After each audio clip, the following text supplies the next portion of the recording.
ये होते हैं जैसे कि सबसे ज्यादा इम्पोर्टेंट होता है, हम कार्डियोवैस्कुलर कहते हैं। कार्डियोवैस्कुलर में ये होता है कि एस्ट्रोजन जो होता है हार्मोन, ये लिपिड्स जो कहते हैं कि लिपिड्स कोलेस्ट्रॉल वगैरह जो है, जो टेस्ट कराते हैं कि मोर एक्सपोज रहते हैं टुवर्ड्स दी जो आजकल एंजाइना और मायोकार्डियल इन्फार्क्शन के लिए, तो उसमें लिपिड में जो अच्छा वाला लिपिड होता है एचडीएल, उसको जो एस्ट्रोजन बढ़ाता है और इसको जो है क्या कहते हैं जो एलडीएल जो है उसको कम करता है।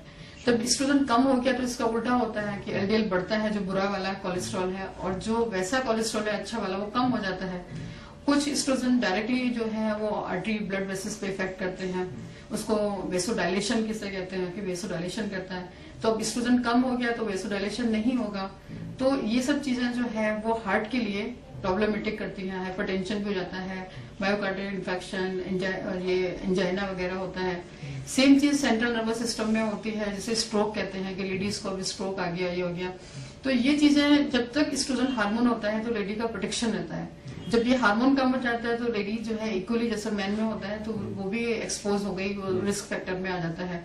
तीसरा जो ये बोन्स का है कि कैल्शियम जो है बोन से ड्रेन आउट करके यूरिन के थ्रू निकल जाता है, तो उसमें ये जो होता है कि कैल्शियम कम हो गया तो उसमें जो है बॉडी में और जब यूरिन में निकल गया तो लेडी को जो ऑस्टियोपोरोसिस कहते हैं कि बोन्स का जो है बोन पोरस हो गई, और पोरस होने के साथ जो है वो धीरे धीरे एक टाइम लेडी को तो पता नहीं चलता कि उसकी बोन्स का पोरस हो गई, तो एक टाइम आता है कि लेडी का एकदम कहीं हाथ लग गया, कहीं वो गिर गई तो एकदम करके फ्रैक्चर होता है। फ्रैक्चर के समय जब सारा इन्वेस्टिगेट होता है तो पता चलता है कि बोन तो सारी की सारी बॉडी में पोरस है, लेकिन then it is too late. उस समय ट्रीट करना मुश्किल होता है बनस्पत इसके कि अगर पहले से उनका केयरिंग होता है, कंसर्निंग होता है, तो उसको हम रोक सकते हैं।